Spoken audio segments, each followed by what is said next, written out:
নমস্কার বন্ধুরা, আমি স্বর্ণালী ঘোষ প্রয়াস স্পেশাল স্কুল এবং থেরাপি সেন্টার থেকে চলে এসেছি।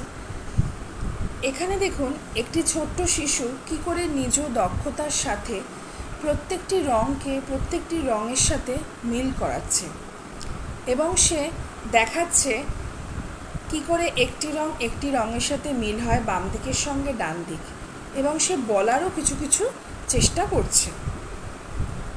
এগুলি সবগুলি হচ্ছে তারা অত্যন্ত দক্ষতার সাথেই করে।